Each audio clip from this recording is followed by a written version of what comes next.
তুমি আমার পুজো রাধি রাখো, এই সংসারে আমার কেউ পুজো করবে না দাদা।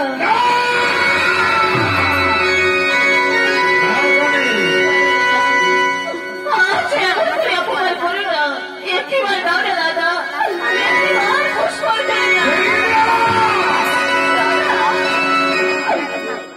দাদা দাও হে ফুলো,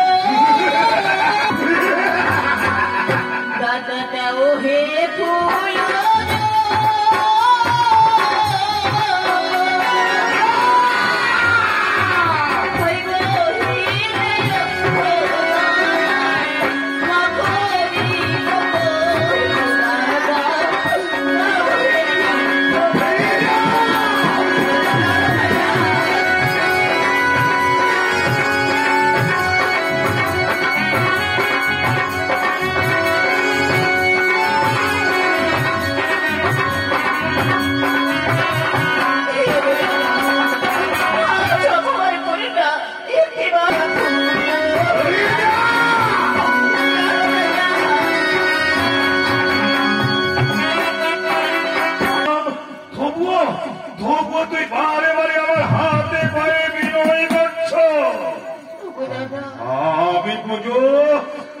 আমি পুজো দিলেই মঠের সবাই তোকে পুজো দেবে, তাই না?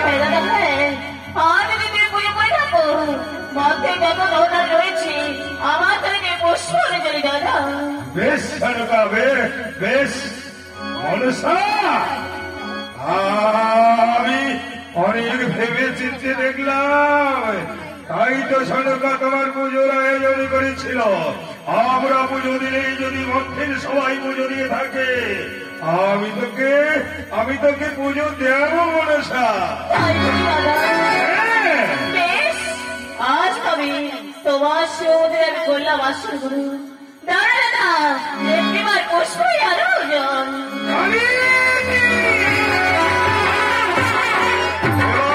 বুঝতে পারবি গানি, এক করে 6-6টি পুত্রকে করেছিস নিধন, 14 ধন সম্পদ ভাসিয়েছিস কালী নহের ঘাটে।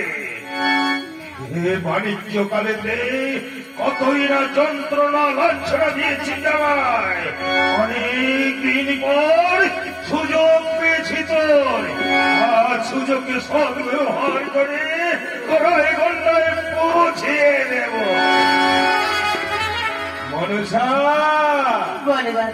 এই তো সুন্দর ভাবে পূজার আসন তুমি গ্রহণ করেছ, এখন আমি তোমার চরণে নিজ হস্তে পুষ্প আর জল দেব, তুমি তৈরি হয়ে যাও মনসা।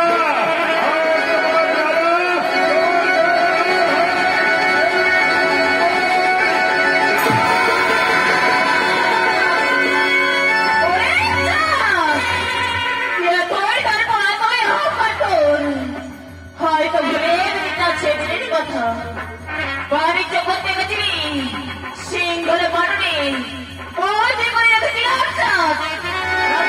তাদের কারা বাড়ি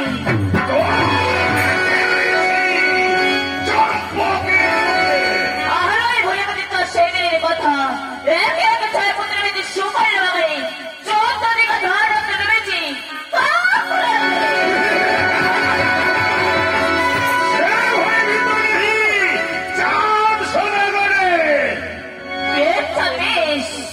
শত শত অহংকার ভেবে যদি না করতে পারি চুরমাল, ব্যথায় মরলাম দেবী ঈশ্বরী। একে একে যেমন করে 7 পুত্র লোকে তাকে খেয়েছি, আজ একে একে যেমন করে 6 পুত্রকে খেয়েছি, আর 7 পুত্র লোকে দেবে চুরের কথা বলবো না। সম্পূর্ণের বাড়িতে প্রতিজ্ঞা করে গেলাম আজ যদি 7 পুত্র লোকে তাকে বিবাহ আশা করে রাখতে পারি, তবে এই বিবাহের ব্যথায় মরলাম দেবী।